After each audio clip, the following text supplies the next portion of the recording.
Hello and welcome back to MSI 2021. RNG are indeed mortal.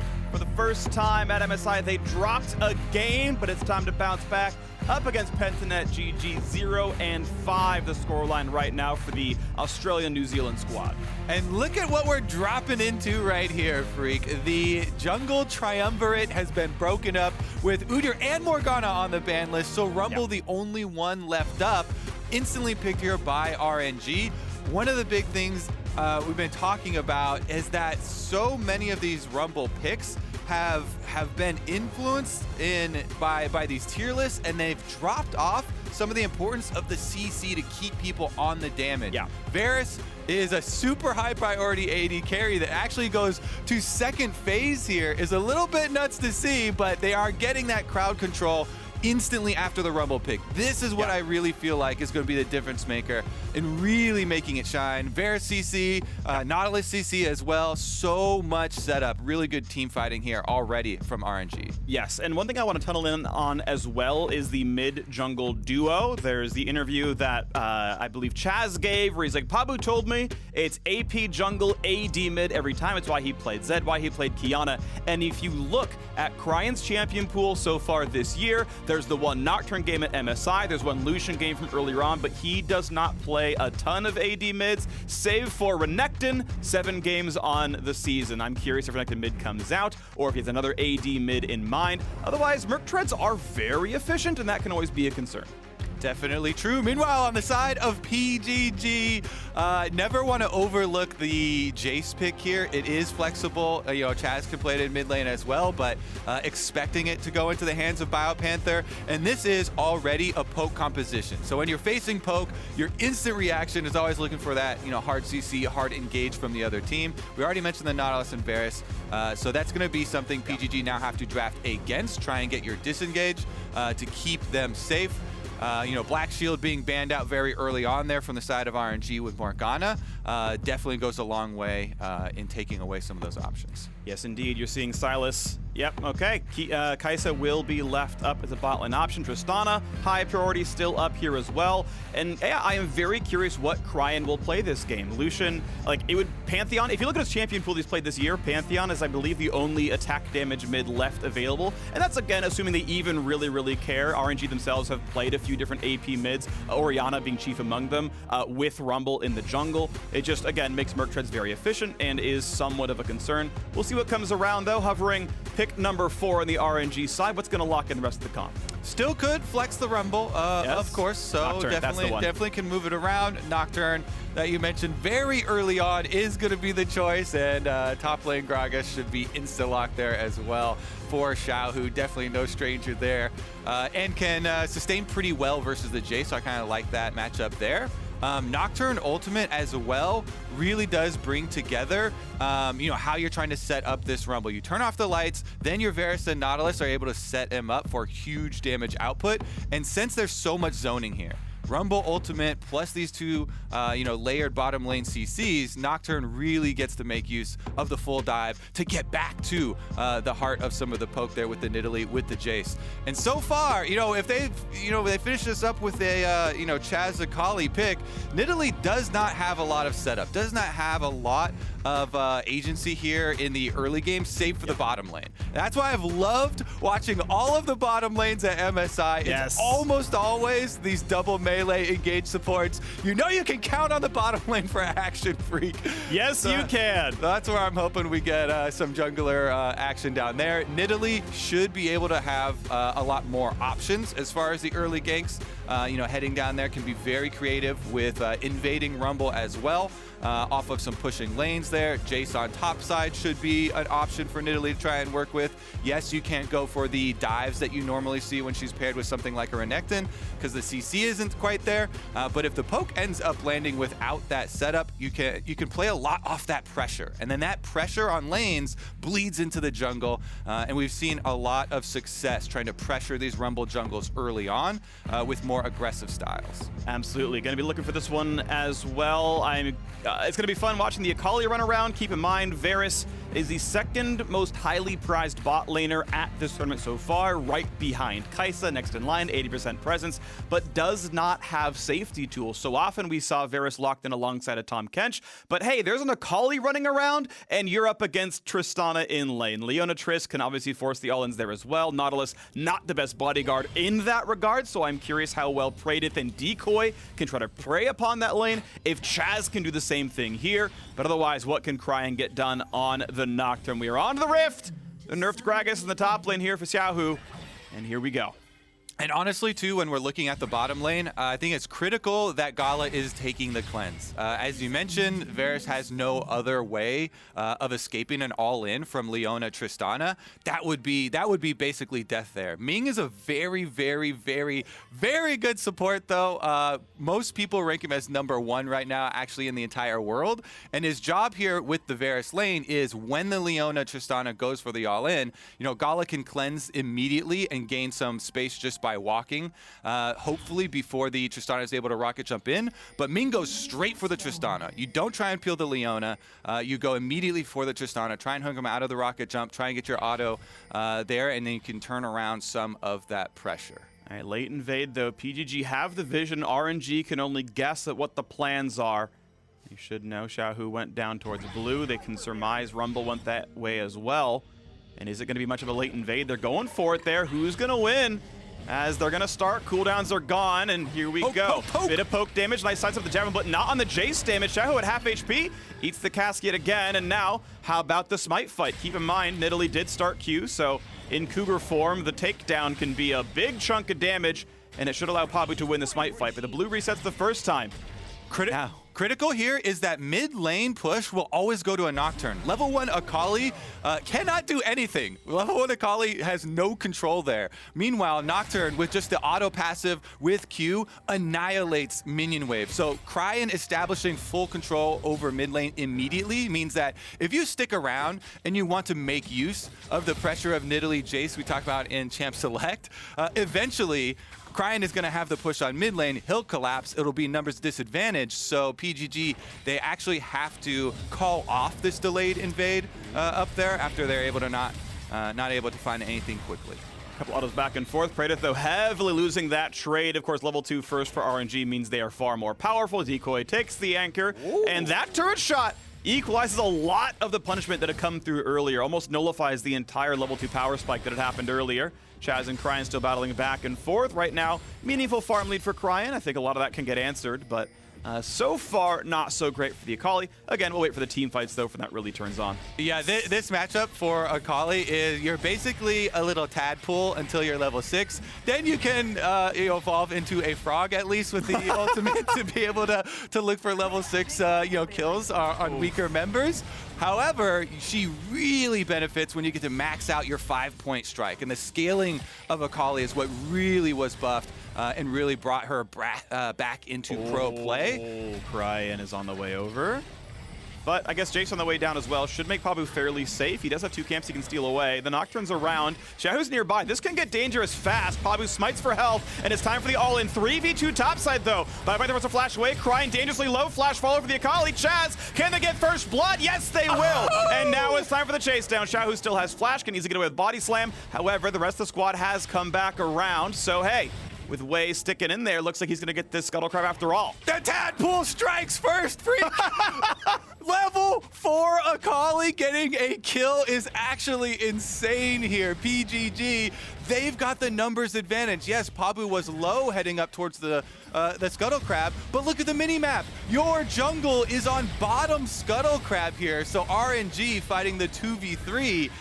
And yes, it is just a tadpole, but even that is going to make the difference here. Chazz gets the first blood money. I love this for PGG because the first matchup for them and RNG was actually one of the most exciting ones that we have had here, in the first couple of stages at MSI. And now with Chazz, this player from Osh that has had so much style, so much aggression from the mid lane, so much variety in the picks, he really is set up to play off the strengths of Akali. Yes, still down tremendously in CS from the early wave push advantage that we talked about for Nocturne due to the matchup, but getting that kill really goes goes a long way in setting him up. Now we're definitely going to be looking at that level 6 opportunity for the execution. And that was your new Axe Effect replay, and the first blood on Chazz can set him up, as we heard Kobbe talking about. Can this Akali now take over the game? There are no defensive tools. Cleanse does not affect Akali in any way in this game from GALA, so will he stay safe? He's got a small farm lead down there, but what about the team fights? We've seen the assassination happen before. Right now, though, RNG, by the way, despite the first blood, they are up in gold. You've got a, 4 camp lead for Wei. You've got 12 CS in mid, 5 CS in bot. That is a lot of cash money, and this can certainly be a problem for Pentanet GG. We'll see, though. Chazz still cutting off to the side. Soon to be level 6, by the way. You can see both those XP bars very, very close to full. Chazz trying to get enough damage down that he can maybe force the all-in at 6. Okay, there it is on Nocturne. Spell shield on and just takes him down. A turret shot lets him live. Pabu, can you find the damage? No! He finds only death. Wei turns it around. RNG just like that. Looking now at the re-engage on the bottom side, though. Praedyth praying for his life. Will find death. Oh, no. And now it's time for Decoy to fall as well. He tried to pull the aggro, true to his name, but he's going to drop all the same. Oh, my word. 4 quick kills back to back to back to back. All right, there goes all the hype we're trying to build for the possible upset here for PGG. Oh, RNG, they tasted defeat earlier for the first time of the tournament, and they didn't like it, Phreak. So instantly, Cryin, he pushes out the wave, gets the level 6, and since the lights are still turned off, there's no vision here. Pabu is nearsighted, doesn't know that Wei is right behind Nocturne, flashes in for another kill, and then the bottom lane, they don't want to be left out of the fun. It's a party here. Ming immediately landing both the hook and then the flash auto as well to finish off the kill onto Tristana. It means that Leona gets picked up afterwards, and it is just a landslide here in the favor of RNG. PGG, off the reset, though, of all those kills for RNG, will at least pick up a dragon. They get something, but they do not have pressure almost anywhere. Even the Jayce lane isn't even up CS. That's obviously a bit of a problem there. Wei waiting for him to come back to lane. Xiaohu a bit low on mana. That's going to be a fairly difficult all-in. Will note, by the way, AP Gragas, the build top side, going at least towards what I'm guessing to be Everfrost up there, but we'll see if it's Night Harvester. Actually, it can't be Night Harvester. He's got mana on it. So likely Everfrost. And here's BioPanther. He's going to be pounced upon. Sorry, buddy, you're not in the jungle. Down he goes. Wei is. And there's going to be a plate top lane to go after that kill. And Wei didn't even have to use his ultimate for that play. So this Rumble is still extremely threatening. Can head down through the jungle, get some counter jungling off, and again, threaten this Akali in mid lane as the Nocturne ultimate is going to be back up shortly here, and they can go for an all-in. You either pick in the jungle or bottom lane just gets another 2v2 kill. Oh, it's the worst timed rocket jump. They're going to have some chase down as well. Decoy's on his way out. 6-1 in kills, already a 4,000 gold lead. Anchor gonna land, make it about 5K. GALA grabs the kill. He's on a spree already. Oh, all right. It just gets worse and worse down there in the bottom lane. The decoy is not working. They keep going for the Tristana and killing the Tristana immediately. And then Leona gets picked up. This is it. The counter jungle into Nocturne ultimate. It's the worst feeling as a jungler. Yeah. Yep. All right. Pabu, who's smiling, he's laughing. He's like, all right, it's doomed. This is pretty screwed right now. Pentanet very close to mathematically eliminated, by the way, from the playoffs. I don't think many people expected them to advance through the top 6, but you do want to keep in mind there's always the chance for the big upset chains, but looking in the barrel of 0-6 is very quickly approaching impossibility. Yeah, I mean, it's definitely a team that even stated themselves. They're looking for experience, and they're looking to have fun on the world stage with the best teams. This is the rocket jump timing you're talking about. We have actually seen it messed up several times here on the world stage with, you know, the first place teams from all these regions. Right. And it's not Pentanet every time, right? We've had multiple top 80 carries. Basically, you can interrupt the Tristana after the animation has completed and you're in the actual travel block. Once she's flying through the air, it's like any other dash. You can interrupt it there. But we're right back out. Oh my, whoa, just from long range, the snipes come across, goodbye. And yeah, all right, well, get rid of the blast plant, good job, Decoy, sorry, bud. Yeah, he's gonna run down, goodbye. Double kill over to GALA, well played. There's no dragon to take, but there's a Scuttle, Pabu. You know you want it. Aw, he tried, but there was an empowered snipe coming through for GALA, who claimed it anyway. Whew. GALA and Ming, neither of them miss here a single time.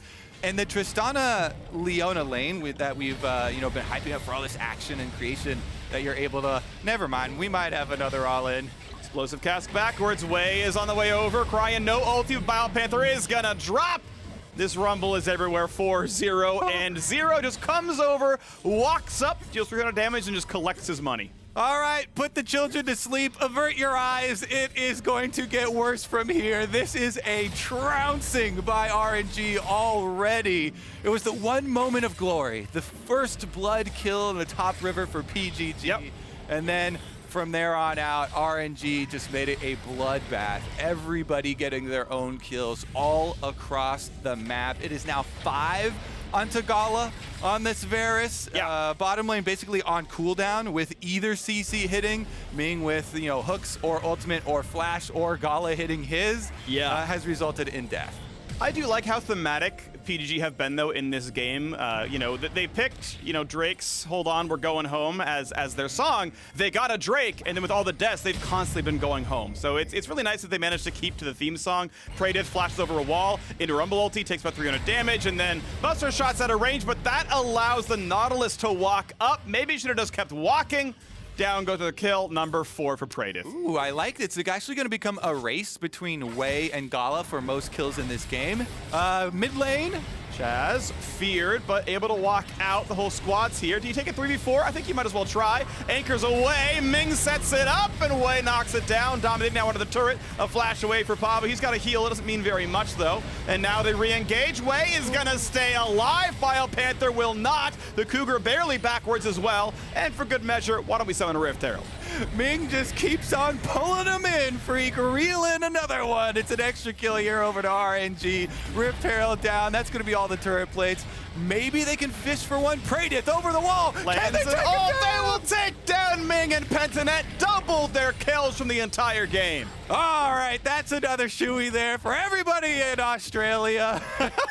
Big pickup here. They got to count their victories. Chazz now in a 1v1 with GALA. Both of them level 9. All right, we talked it up. We talked it up. Akali versus Varus. Not going too well for Chazz. Cryin, he wasn't needed. That was a solo kill for your AD carry. That's actually messed up, dude. That's not okay. Oh well, Praedyth, yep, throws up the RNG flag. It's like, yeah, it's over. Yeah, it's a really bad feeling when the enemy AD carry can stand and fight the assassin. As soon as you see the E miss, though, from Akali, part of the big buffs of the damage for Akali was damage loaded into the E, so misses a lot there. Here's another sad story for your boy Chazz, as Ming was able to hit another one of these dredge lines, and you already know all the aftermath here, so basically, we're just racking them up as many as we can get for RNG. Way as well as GALA. I guess this is the main race. Who's going to be the most fed on the team? Ming has actually been setting up both of them. He's worked well, yes, for the lane phase with GALA, but look at this. He sets up Way again. This is another kill he gives over to him. Oh, and Ming gets the kill. Now Ming gets it. He's up to number 2. That's a well played. And Xiaohu doesn't get to have fun. He's sitting there in the top lane, 0-0 and 2. Cryin shows up, though. Nice snipe. Steals away the kill. Cryin drops aggro, and now when do they dive decoy? Turret cool down. It has done so. Turret first. All right, turret first. All right, he's going to walk out of the way. No, he's not. Okay, keep it in the turret then. Oh, the turret's gone. All right, re-engage. And here we go. Decoy down pretty low, but hey, Chazz is around. How scary is Akali? Not terribly, but Flash Q's going to land. Got a bit of move speed. Auto attack's going to come in. Next Q comes across. Uh-oh, Chazz does find the kill. Cryin turns it around, and now Leona. Sorry, Decoy, you do not have the damage to kill a mid laner. And that's going to be a snipe. Way is godlike. Okie dokie here. Let's see how quick are they going to be able to end this one for RNG, though, because it's already over 11,500 gold lead at 14 minutes into the game. This is insane. Next Rift Herald gonna spawn. 3 minutes and 45 seconds left on the next dragon. And RNG, no reason to slow down at all. Just steamroll ahead, pick after pick after pick. you know, from Champ Select, we were saying, oh, maybe there would be some sort of disengage or something picked up here for PGG. They don't have any way to get out of, you know, any of these skirmishes. So as soon as they're in, they're all in. They're just trying to hunt down bounties at this point, though. They know they're so far behind. Just go for it. Everybody send it. They got one. That's gonna, exactly, cut the tapes right there. They got the kill. Yep. Oh, Chazz, cut the tape, snipe. Oh, the flash to guarantee it. Want to make sure he couldn't dodge, and now Cryin, goodbye. They finally knocked him down another time. Another Only 4, bounty. 2, and 5. Yes, it is. They're picking him up quickly, but is it going to be enough? As well, mid lane tier 2 is going to drop 4-0, going to be the turret score, and the gold lead is still over 10,000. Pentanet Bounty Hunters here. That's the name of the game. Next two up are the two biggest and the two hardest to get. Wei and GALA, the two that have been ravaging this PGG team. Those ones are going to be big cash in. Right now, Wei on the Rift Trail number 2. This could be RNG's way ending the game before 20 minutes. Dancing Herald? Definitely could be a possibility. We've seen it tried before. Wei's going to pick it up here, and they have no reason to stop. Everybody now peaking level 11 as well. That is the rank 2 Rumble ultimate coming for this siege. Oh, he finds himself a body slam, the root with Everfrost. And by the way, Chazz, yeah, you can't stealth against Rumble. All of his damage that matters is a skill shot. That's a nice snipe gonna land. Wei is now legendary. He's winning the race. And Decoy, I am sorry, buddy, but at least GALA picks that one up, traded around. Praedyth tries to get away from Cryin. And hey, at least Nocturne's kinda low, but it's not gonna matter. Oh, look at that. Praedyth gets to throw up the emote as well. He's out of there. Survives to fight another day. The rest of the team, though, dying up on the top side of the map. Rocket jump in. Oh my. Okay, yep. Nice job, Cryin. I like that one. Jumps forward with the stride breaker, auto Q, and it's dead yet again. 24-4. That was actually so clean with the stride breaker flash from Cryin, instantly going for the engage, not letting Tristana even think about answering there with an all-in of his own. And it's another stylish kill for the RNG team. Phreak, they really, really did not like the taste of losing earlier in the day, and they're getting out some of their frustrations here, unfortunately for PGG. All right. Well, let's see how many they can go for. We're going to see how fast they can win. We're going to see how many kills they can grab, pad the stats, make it look, you know, just even more incredible. You know, maybe set some records here. Maybe it's possible. They've got a quest, Phreak. It's the two big bounties, Wei and GALA. Can they get one of these carries? They might get one of the quests, but I think they're still going to lose the raid here. That's going to be just instant death there. GALA legendary as well. Dives the back line, forces the rocket belt out from Pabu. And okay, Jayce gone as well. 2 more kills for GALA. Cryin gets a locket, gets to walk up, and here comes the Herald. Can they win the entire game on this siege? They're obviously more powerful. The question is, how much damage will Shelly take in these charges? Yeah, literally any player on PGG gets 2-shot. They can't kill the inhibitor in time, so Shelly taking too much damage. There's no way she gets to finish this and dance the game off. But RNG are looking to finish it.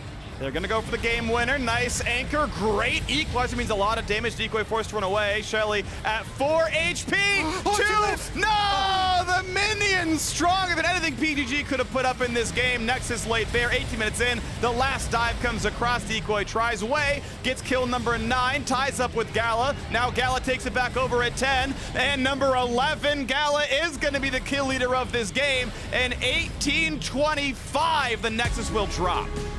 Woo-wee! That was a spanking. Yeah. RNG, they want to get out of today, finish up game number 2 as quickly as possible. Valiant effort there from PGG. Like the attempt, you know, Akali pick coming in, getting the kill at level 4, but instantly you saw the response from RNG. Every member of this team taking matters into their own hands, getting their own kills. Yep. Except, I think Xiaohu got maybe 1. He stole it under the turret with his ulti. Otherwise, you know, he just got to sit there on an island, just like laning against Jayce, and okay, everyone's dying. I mean, I'll take the win, but this one's really not about me. Top diff, Phreak, okay? That is a top diff every single time. Honestly, though, really nice to see RNG get right back up on this horse. They were correctly outplayed in the first game of the day by PGG. So much action forced early, and PSG, they were able to get so many victories in a lot of these skirmishes, and then here RNG saying, we're not going to let it happen again, immediately going for all these 2v2s, jungle invade, playing off of mid lane Nocturne, able to follow up on that invade, and snowballing so incredibly effectively. Yep, really well played, RNG. So the top team in the group, we'll see how much longer they hold on to #1, maybe the entire run through. Now, every second counts, and thanks to the reliable Cisco network, Cryin hits level 6 just in time to pull off a daring tower dive. All right, let's take another look at this one. Every second does count. As we were talking about, pushes the minion wave in, ultimate, and the tower shot, just barely not enough damage. Vision still denied by his own ultimate, and Wei with the perfect positioning there. Yeah, really, really nicely done. So after the break, we'll look ahead toward Cloud9 versus Damwon Kia, a pivotal matchup, in the race for semifinals. We'll see you there.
Find X3 Pro.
Welcome back to the State Farm Analyst Desk. Cloud9 earlier today secured their first win of the Rumble stage, but the road towards the semi-final has only just started, and they are fighting to catch up with PSG Talon as well as the Mad Lions. Now, you will see the standings in a moment or two, and what's important to remember is that Cloud9 are currently 2 wins behind that of PSG as well as the Mad Lions. But, crucially, PSG Talon and Mad Lions will play in game number 6, meaning one team will obviously be 1 win closer to Cloud9. And for Cloud9, they're hoping to do what they have already done once before, and that is take down Damwon. Now, it happened during the group stage. They went 1-1 with Damwon. You know, how did that play out, and what level of confidence do you have they'll be able to repeat it? The thing is with that game, you have to look at it and you have to think like, well, Cloud9 were kind of winning that game up until Damwon started winning fights, even though they shouldn't, because Fudge was getting solo kills. The Jayce was practically out of the game, caught on the Jayce. And then it all came down to one clutch factor from Vulcan to bring them back into it. Because if you actually watch the game entirely, Cloud9 gets slow leads in the solo lanes in individual advantages. But then they kind of lost it. They flopped it when Damwon rushed the Baron when they all went towards the bot side of the map. And because their releasing was so strong, I think they should have been able to clean this one out pretty handily. But they dropped the ball, Damwon got Baron, and from there they had to clutch it out. And it was the clutch factor from Vulcan that won them the game.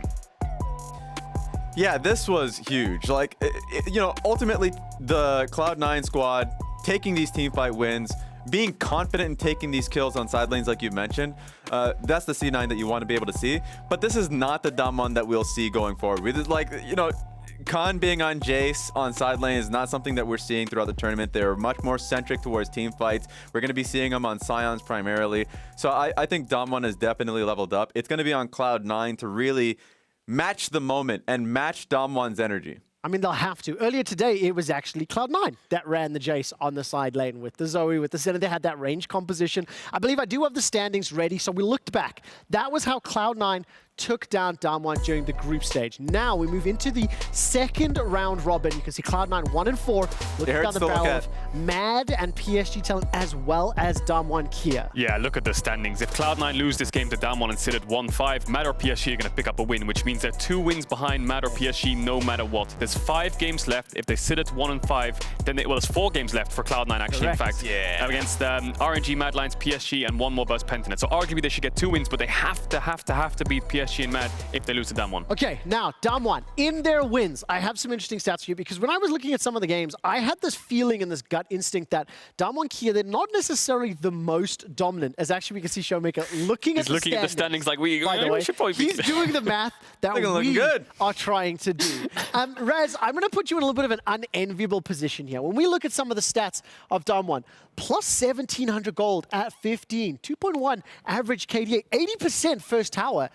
I was surprised at how positive those stats look when I think about the Damwon games, and I can see the nerves on your face.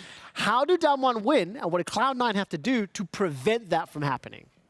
A lot of Damwon's wins, I feel like, are, like we saw earlier today, are just better presence on the map, being able to play. Like, for instance, when they have push on mid lane, they do really well, especially at playing around Khan, being able to invade, get vision, and when they have, like, and they play side lanes really well. So, like, these kind of things that we really know them for domestically, they're able to do here. What Cloud9 needs to do, go back to what worked in group stage. Bot lane, bot lane, bot lane. Vulcan and Sven are right now studs. And if you can play around them, you know, it kind of casted my mind around, it was a loss, but how they ended up getting an early advantage the last time I ended up seeing them was, you know, Blabber was bot side. You know, we saw Beryl make a mistake. They ended up costing a huge early deficit for Damwon, and I want to see that again from Cloud9. Be relentless in how you play around bot lane. I think the interesting thing was the interview from Vulcan where he said, well, why are you guys playing so many different comps? And he's like, well, nothing's working, so we just keep trying everything. And I think there's 2 things that have worked for them. I think Raz hit it on the nail on the head there. It's bot lane. Bot lane's working for them fantastically. Now, the opposite side of the end is top lane, which you could also play to, where Fudge on the Lee Sin has looked fantastic. Even on the things like the set, he looks pretty good. So you can put your resources top, like Blabber did in that game against Damwon, and get Khan behind, essentially, right? I think the safer option is to go towards bot lane, maybe put Fudge Fudge on the weak side. And that's not to say that Fudge is going to struggle in that lane. It's more so Cloud9's playstyle because they like to play bot side, they like to get Drakes rolling, and they normally drop the first Herald in the game and let it go to the enemy team, and that normally goes to the top side, and Fudge is the weak side point. And I think that's just the best way Cloud9 function because it relieves perks, it gets your bot lane ahead, and from there it just makes it easier to play the game. But that's not to say that putting Fudge on a carry wouldn't also be a good way to find a win. It's so difficult because you've got two different plans of attack here, right? Raz saying maybe you go prioritize your strengths. Caedrel, you're looking at the opposite. If there are so many things, and we've already heard it from Fudge, just throw whatever shit you can against the wall and see what sticks, right? Because that seems to Do you know what sticks, Trevor? Do you know what sticks? Perks. Perks on agency champion sticks. Put him on a Lucian, put him on a Yone, put him on a Tristana, something that can impact the map on, and it doesn't matter which side you're playing to as long as your mid laner's unlocked. Okay, I'm hearing we've got about 2 minutes left before we need to move to our casters. Raz, I believe we do have a Damwon versus Mad Lions team fight that you wanted to talk through before I get to predictions. I mean, yes. Like for me, it kind of echoed what I said previously, which was like the setup around this was primarily like what they've had, the control that they had in the blue side jungle. I remember casting way back to this. The way that they got Baron to begin with was because like they caught Carzzy on the top side and they had control of the top side map. So going back to the point, what makes Damwon great is when they are in a bad position, being able to recognize, okay, we have push mid, that means we have a window to get bot side control, we can place down a control ward, we can dip into it, force them to come towards us. That was a really perfect position for Damwon, and I want to see that more often from Damwon. When they have leads, of course, but especially when they have a deficit, to know what they're good at. Okay, Raz, as it is Cloud9 versus Damwon, I'm going to put you in a very difficult situation. Give me a prediction of who will win this game and what the key to victory will be for who you are predicting. Well, you know, I think Damwon's going to win. And it's going to be Showmaker and Canyon. It's what, Traitor. you know, the bread and butter. Hey, look, facts are facts are at the end of the day are looking pretty damn good for Damwon and looking sad for North America. I think if Cloud9 want to win this, they need to first pick an AP jungler and 2-3 solo lanes which are ADs. Things like Tristana, Lee Sin, something like this. They need to get their hands on power picks for the top side of the map. But even if they get that, I think Damwon's going to win. So I'm going to predict Damwon to win this game. And then, okay, so what's the key to victory then for Damwon to win? Prevent key picks going to perks. I'm trying to reverse engineer I don't even think draft is going to be an issue, to be honest. I think Damwon just have better early games, better mid games, better late games. I think Cloud9 need a clutch factor. You have perks. Vulcan's already done it. You have a lot of clutch players on your team. I think that's the only way that they can actually win this game. You're going to clutch it. So there we go. There's hope. There's anticipation here from my analysts, but ultimately they think Damwon are doing. This is a pivotal matchup in the race up for the semi-finals. Be sure to tune in when we return for PSG versus Mad Lions in a few moments. That's not the right toss. Damwon versus Cloud9. Damwon versus Cloud9.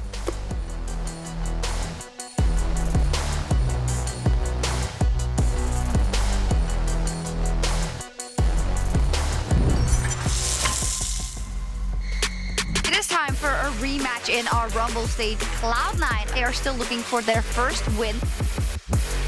Devastating victory for Cloud9 because it looked like it was their game to lose. They have their eyes on the Baron though. Showmaker down of the week, Vulcan down. Damwon Kia have snatched a victory here versus Cloud9.